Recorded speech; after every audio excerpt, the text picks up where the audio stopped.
झालीच पाहिजे। शेतकऱ्याला पिकाला भाव मिळालाच पाहिजे। शेतकऱ्यांचा 7/12 कोरा झालाच पाहिजे।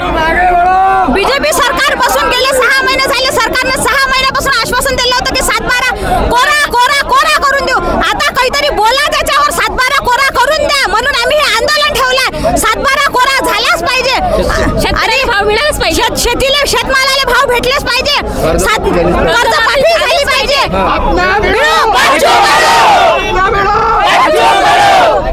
आंदोलन आहे आणि शेतकऱ्याच्या हितासाठी आंदोलन आहे। असं काही नाही, कोणते पक्षीय आंदोलन नाही आहे। प्रत्येक शेतकऱ्यांना या आंदोलनात सहभागी व्हावं आणि आपली कर्जमुक्ती करून घ्यावी। येणारे सरकारनं प्रत्येक वेळा आपल्याला आश्वासन दिले आम्ही शेतकऱ्याची पूर्णपणे कर्जमाफी करू, पण आजपर्यंत त्या कर्जमाफीचा कोणत्याच पद्धतीचा सुतोवाच येऊन न राहिला।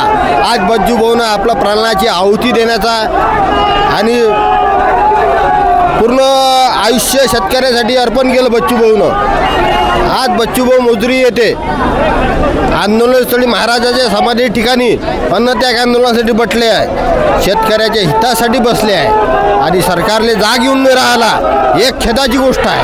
म्हणून आज सरकारने या गोष्टीवर विचार करावा आणि बच्चू भाऊच्या आंदोलनाची दखल घ्यावी।